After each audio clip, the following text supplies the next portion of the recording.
অসুস্থ ছেলের শিওরে বসে আছেন বিভূতিভূষণ বন্দ্যোপাধ্যায়। হঠাৎই এক অপরিচিত ব্যক্তি ঘরে ঢুকে বলে উঠলেন, ওকে নিয়ে যেতে এসেছি, ওর আয়ু শেষ। তিনি ছেলের মাথায় হাত রেখে বলে উঠলেন, ওকে কিছুতেই যেতে দেবো না, আমার আয়ু দিয়ে ওকে রেখে দেবো। এই শুনে তথাস্তু বলে অদৃশ্য হয়ে গেলেন আগন্তুক। নিজেই এই অভিজ্ঞতার কথা জানিয়েছেন তিনি। পরলোক আত্মা সম্বন্ধে আগ্রহী হয়েছিলেন 1918 সাল থেকেই, যখন মাত্র 1.5 বছরের বৈবাহিক জীবন কাটিয়ে পরপারে পাড়ি দিয়েছিলেন প্রথমা স্ত্রী গৌরী। তাকে প্ল্যানচেটে আহ্বান করা থেকেই শুরু হয় তার পরলোক চর্চা, যা বজায় ছিল আমৃত্যু।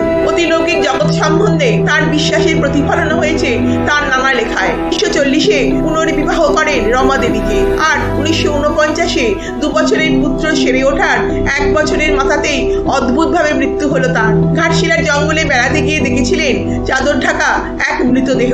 ঢাকাটা সরাতেই দেখেন মৃত ব্যক্তির মুখটা অবিকল তাঁরই মতো। তার কিছুদিন পরই তিনি পাড়ি দিলেন পরপারে।